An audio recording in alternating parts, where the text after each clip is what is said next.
یہ نبی صلی اللہ علیہ وسلم نے مدینہ کی ریاست میں سب سے پہلے چیز کی تھی. پیسے بھی نہیں تھے, غریب لوگ تھے اس وقت, لیکن اس ریاست نے فیصلہ کیا کہ ہماری پرائرٹی ہوگی کہ جو کمزور غریب طبقہ, جو معذور ہیں, جو بیوہ ہیں, جو یتیم ہیں, ان کو ہم نے کیسے اوپر لے کے آنا ہے. تو اسی طرح نمبر 1 ہماری پرائرٹی وہ ہے. ہمارا احساس پروگرام جو ہم لے کے آئے ہیں, پاکستان کی تاریخ میں سب سے بڑا پروگرام ہے, جس کو کہتے ہیں پاورٹی ایلیویشن, غربت ختم دور کرنے کے لیے. وہ انشاءاللہ ہمارا پروگرام شروع ہے. وہ گلگت بلتستان میں بھی آپ کو زیادہ ضرورت ہے اس کی, کیونکہ یہاں زیادہ لوگ پیچھے رہ گئے ہیں زندگی کی ریس میں. تو انشاءاللہ وہ احساس پروگرام ہم یہاں لے کے آ رہے ہیں. اور اس کے ساتھ ساتھ جو مجھے آپ کے لیے جو سب سے خوشائن چیز ہے, میرے خیال میں ایک غریب گھرانے کے لیے جو سب سے امپورٹنٹ چیز ہوتی ہے کہ جب اس گھر میں بیماری ہوتی ہے تو ان کے لیے بڑی مشکلوں کا سامنا کرنا پڑتا ہے, اور پیسے نہیں ہوتے ان کے پاس. وہ چیزیں بیچ دیتے ہیں, قرضے میں مقروض ہو جاتے ہیں کسی کا علاج کرواتے ہوئے. تو ہم ہیلتھ کارڈ لے کے آ رہے ہیں, سارے گلگت بلتستان کے لوگوں کے لیے ہیلتھ انشورنس لے کے آ رہے ہیں. 10 لاکھ روپیہ ایک گھر کے لیے کہ کسی بھی ہسپتال میں جا کے وہ ہیلتھ کارڈ کے ذریعے اپنا علاج کروا سکتے ہیں, 10 لاکھ تک. اس کے علاوہ جو ٹورزم ہے, کیونکہ میں آپ کے علاقے کے ٹورزم کے پوٹینشل کو جانتا ہوں, کیونکہ میں سارا دیکھا ہوا ہے آپ کا علاقہ, لہٰذا ٹورزم کے اوپر ہم پورا زور لگانے لگے.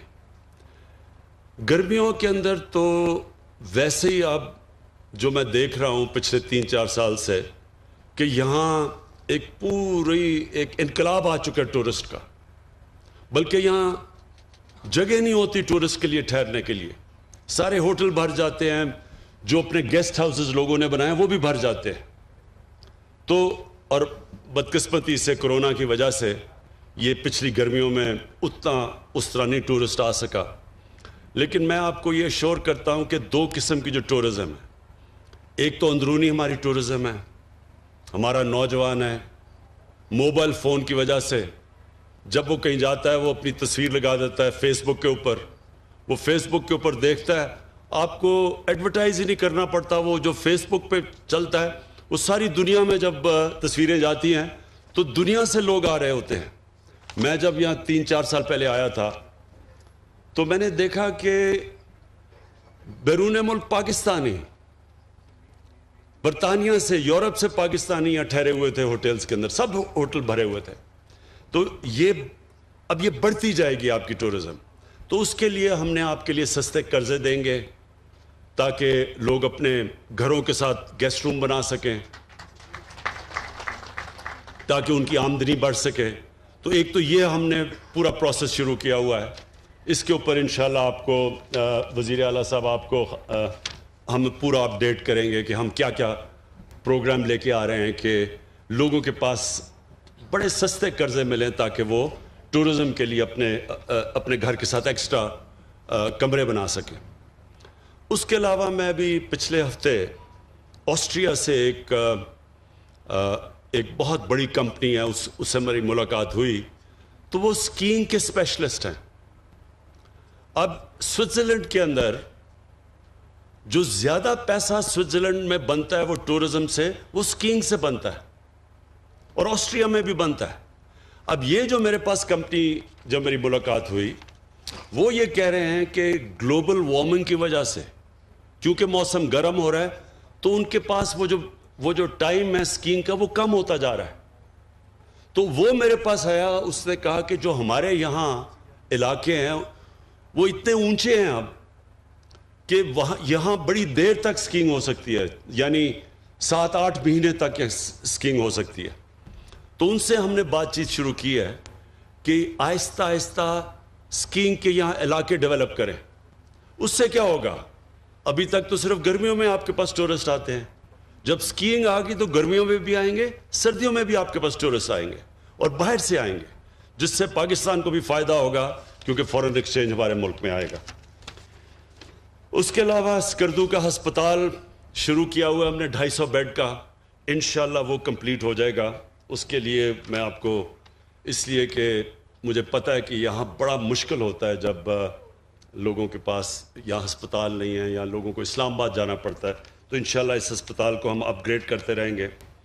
ہم ہائیڈرو الیکٹریسٹی، پانی سے بجلی بنانے کے یہاں بڑی جگہ ہیں، تو ہم نے فیصلہ کیا 300 میگا واٹ ٹوٹل بجلی یہاں، جو سارے گلگت بلتستان کے لیے ضرورت سے زیادہ بجلی ہو جائے گی اگر ہم 300 میگا واٹ بنائیں. تو 2 بن رہے ہیں، ہمارے 2 hydro electric stations, power stations بن رہے ہیں، 2 پائپ لائن میں ہیں، ان کے PC1 تیار ہو گئے ہیں، اور 2 اور کہ ہم نے اپروو کر دیے ہیں.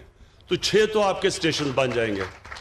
اس کے علاوہ جو ہم نے پختونخوا میں کیا تھا مائکرو ہائیڈل اسٹیشنز، چھوٹے چھوٹے اسٹیشنز، وہ انشاءاللہ ہماری پوری کوشش ہے کہ چھوٹے چھوٹے علاقوں میں چھوٹا چھوٹا ایک ایسا اسٹیشن جو کہ سارے گاؤں کو بجلی دے سکے، وہ بھی، اور اس کے ساتھ سولر بھی، یہ بھی کوشش کریں کہ تاکہ آپ کے سارے علاقے میں بجلی آ جائے. پھر special economic zone, special economic zone سیپے کے راستے میں ہے، بلکہ ہماری کنیکشن ہی چائنا سے گلگت بلتستان کے ذریعے، اور اس کے لیے ہم نے فیصلہ کیا ایک اسپیشل اکنامک زون کا. اسپیشل اکنامک زون کا آپ کو پتہ ہونا چاہیے کہ اس کے لیے ساری فیسلٹیز کی ضرورت ہوتی ہے.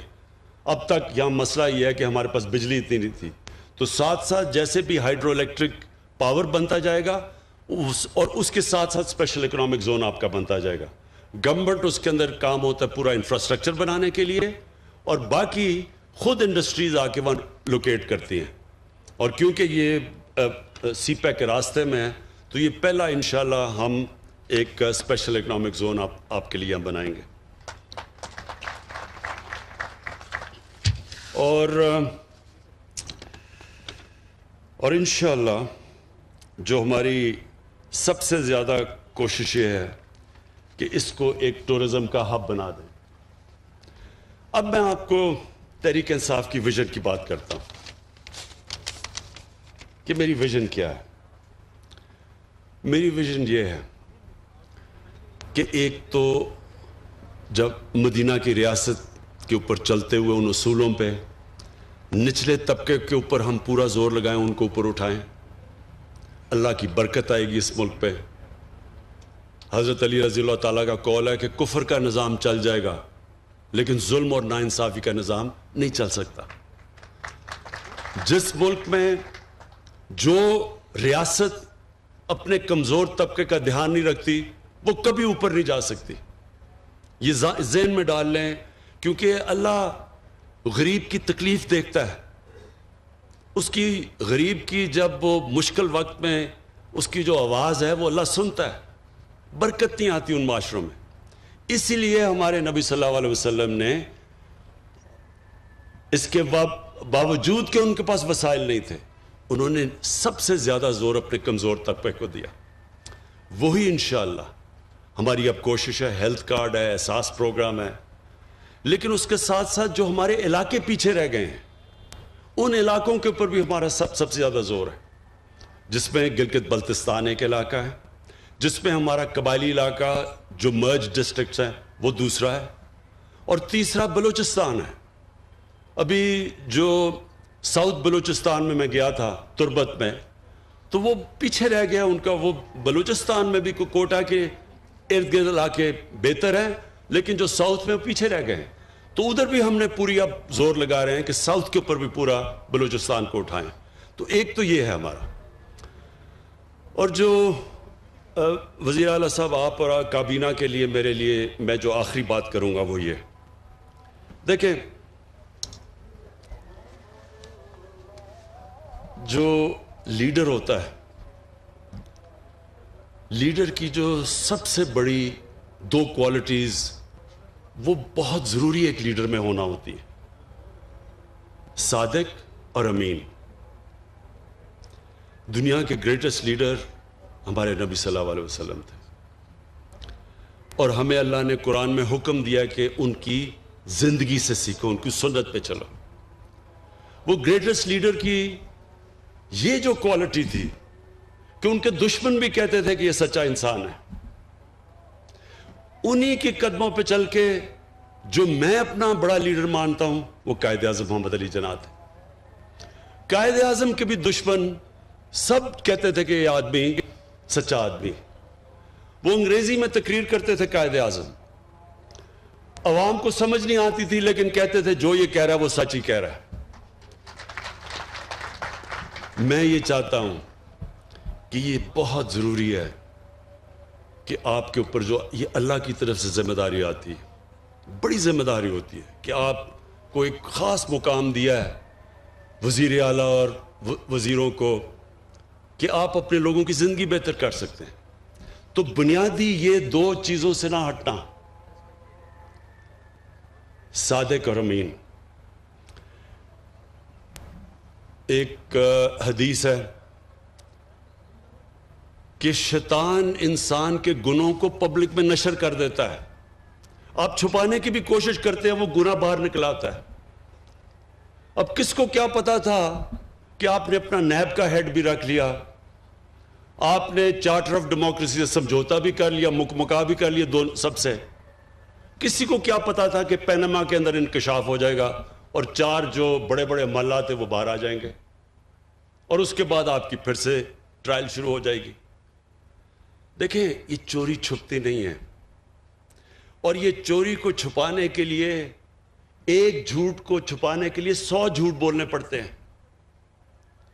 اور وہ جو انسان پیسہ بناتا ہے اپنی اولادوں کے لیے تو اولادوں کو بھی جھوٹ بولنا پڑتا ہے، ان میں وہ پیسہ بچانے کے لیے وہ بھی سارا دن جھوٹ بولتے رہتے ہیں۔ اس پیسے کا کیا فائدہ جو آپ کی بھی تباہی کرتا ہے، آپ کی اولادوں کی بھی تباہی کرتا ہے؟ یہ جو حرام کا پیسہ ہے یہ ایک اللہ کی لعنت ہے۔ میں دونوں آصف زرداری اور نواز شریف کو 30-40 سال سے جانتا ہوں، میں نے ان کے اوپر اللہ کا عذاب آتا دیکھا ہے، یہ ہمارے لیے عبرتناک ہے۔ اپنی زندگی میں دیکھا ان کے اوپر کہ ان کی کیا حالت بنی، کبھی جیل میں جا رہے ہیں، کبھی باہر آ رہے ہیں، کبھی جھوٹ بول کے لندن جا رہے ہیں، کبھی سعودی عربیہ جا رہے ہیں، سب کے چوری کا پیسہ بچانے کے لیے۔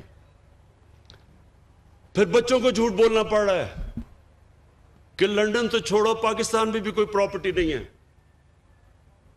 پھر یہ پوری اے پی ڈی ایم کیمپین کر رہی ہے، کرونا میں لوگ مر رہے ہیں، بیماریاں بڑھتی جا رہی ہیں، ہر روز اموات بڑھتی جا رہی ہیں۔ کل ہماری 3-2.5 مہینے کے بعد سب سے زیادہ لوگ ہمارے کرونا سے گئے تھے، 70 سے اوپر، لیکن وہ جلسے کر رہے ہیں۔ پتہ ہے کہ جب لوگ جمع ہوتے ہیں تو کرونا پھیل جاتی ہے، سب کو پتہ ہے۔ سارے میڈیکل ورکرز، ڈاکٹرز، نرسز ہمیں کہہ رہے ہیں کہ جی پریشر پڑتا جا رہا ہے ہسپتالوں میں، اور وہ جلسے کر رہے ہیں۔ اس لیے کیوں کر رہے ہیں؟ چوری بچانے کے لیے۔ حرام کا پیسہ انسان کو تباہ کر دیتا ہے۔ کسی ڈاکٹر سے پوچھ لیں کہ جو سب سے بڑا بیماریوں کی جڑ ہے نا، جس سے کینسر بھی پھیلتی ہے، ہارٹ ڈیزیز بھی، بلڈ پریشر بھی، ڈائبٹیز بھی، وہ ہے سٹریس، ذہنی دباؤ۔ یہ سب سے زیادہ انسان کو نقصان پہنچاتا ہے، سب سے زیادہ بیماریوں کی ڈر سٹریس ہے۔ اور اگر آپ نے سٹریس دیکھنا تھا تو کل ایک ہارٹ ٹاک کا انٹرویو ہوا تھا جدھر اسحاق ڈار، پاکستان کے وہ پرانے وہ جو فائنانس منسٹر، ان کی شکل دیکھ لیتے ہیں۔ اس پروگرام میں اس کی شکل دیکھیں تو آپ کو پتہ چلے گا کہ سٹریس کیا ہوتا ہے۔ اگر وہ نہیں بھی اس کو ہارٹ، اس نے کہہ رہا تھا کہ میرا کوئی ہارٹ کا مسئلہ ہے، اگر وہ نہیں بھی آیا تو اس سے ہو جانا تھا۔ جھوٹ پہ جھوٹ بولے جا رہا ہے، ساری دنیا دیکھ رہی ہے، سب دیکھ رہے ہیں۔ تو میں آپ سے یہ آج ایز پرائم منسٹر، آپ کی پارٹی کا ہیڈ، خاص آپ کو تاکید کرنا چاہتا ہوں۔ بہت بڑی ذمہ داری ہے آپ کے لیے۔ جتنی آپ اپنے لوگوں کی خدمت کریں گے، آپ کو اللہ بھی آپ سے خوش ہوگا، اور جب اللہ خوش ہوتا ہے تو آپ کے دل میں سکون ہوتا ہے۔ زندگی آپ کی جتنی مرضی مشکل ہو، سوئیں گے آپ اچھی نیند، کوئی آپ کے اوپر دباؤ نہیں ہوگا، لوگوں کی دعائیں آئیں گی آپ کو. جب آپ ایک انسانیت کی مدد کرتے ہیں، یہ یاد رکھیں، اللہ آپ سے خوش ہوتا ہے. جب اللہ آپ سے خوش ہوتا ہے تو آپ کی روح خوش ہوتی ہے، اور روح کنیکٹڈ ہے اللہ کے ساتھ، اور وہ انسان کو سکون دیتی ہے. ہمارے نبی صلی اللہ علیہ وسلم، ان کی زندگی آسان نہیں تھی. ہم قرآن میں صرف ہم اپنی نماز جب پڑھتے ہیں تو ہم ایک ہی چیز مانگتے ہیں کہ اللہ ان کے راستے پہ لگا جن کو تو نے نعمتیں بخشی ہیں. تو اللہ کو تو حبیب ایک ہی تھا، قرآن میں تو ایک اللہ کا حبیب ہے نبی صلی اللہ علیہ وسلم. تو ان کی، اس کا مطلب کہ ہمیں اللہ کہہ رہا ہے کہ ان کی زندگی سے سیکھو. تو نماز میں تو ہم یہ کہہ رہے ہیں نا کہ اللہ ان کے راستے پہ لگا. تو ان کا راستہ آسان نہیں تھا، بڑا مشکل راستہ تھا، بڑی اونچ نیچ مشکل وقت گزارا انہوں نے، لیکن سکون تھا ان کو. کبھی جو ان کو دیکھتا تھا مشکل سے مشکل وقت میں ان کی شکل پہ کوئی سٹریس نہیں ہوتا تھا، کیونکہ ان کی روح خوش تھی، کیونکہ وہ اللہ کا کام کر رہے تھے. اور وہ ہے آپ کا کام. جب آپ اپنی عوام کی خدمت کریں گے، آپ اللہ کا کام کریں گے. آپ اللہ کا کام کریں گے، اللہ آپ کو وہ خوشی دے گا جو کبھی پیسہ وہ خوشی خرید نہیں سکتا. اور آپ انشاءاللہ اس گلگت بلتستان میں وہ چینج لے کے آئیں گے. ہم آپ کے ساتھ کھڑے ہیں، سینٹر آپ کی پوری مدد کرے گا. اور میں یہ چاہتا ہوں کہ جب آپ کا ٹائم پورا ہو تو گلگت بلتستان کے لوگوں کی زندگیاں بہتر ہو چکی ہوں. شکریہ.